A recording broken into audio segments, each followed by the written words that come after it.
Ang engkanto sa lilim ng kawayan. Sa liblib na baryo ng San Isidro, kilala ang isang matandang punong kawayan na pinamumugaran daw ng mga engkanto. Maraming bata ang pinagbibilinan na huwag magpagabi roon, lalo na kapag bilog ang buwan.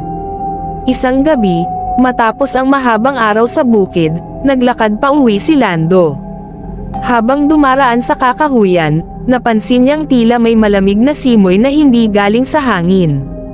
Sa ilalim ng matandang kawayan, may isang babaeng nakaputing parang usok ang buhok, kumikislap sa sinag ng buwan. Magandang gabi, Lando, mahinahong bati ng babae. Napaurong siya. Paano mo nalaman ang pangalan ko? Ngumiti lamang ito at lumapit. Hindi maipaliwanag ni Lando ang kakaibang kagandahan ng nilalang, malahamog ang balat, kumikislap ang mga mata na parang bituin. Sa bawat hakbang niya palapit, nakaramdam si Lando ng matinding aliw, parang matagal na niya itong kilala. Matagal na kitang pinagmamasdan, bulong ng babae.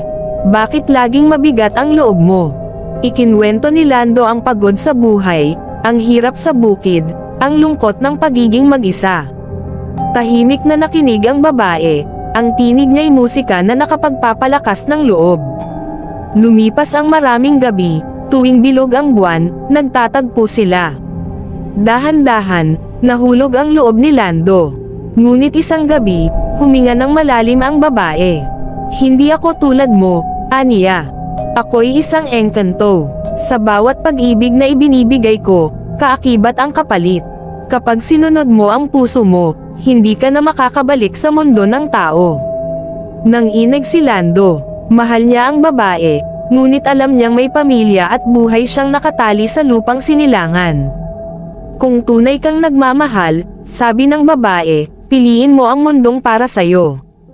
Ako'y lilisan. Sa huling pagkakataon, niyakap niya ang malamig ngunit kaaya-ayang anyo ng engkanto. Nang pumikit si Lando, naglaho ito na parang usok na hinaipan ng hangin.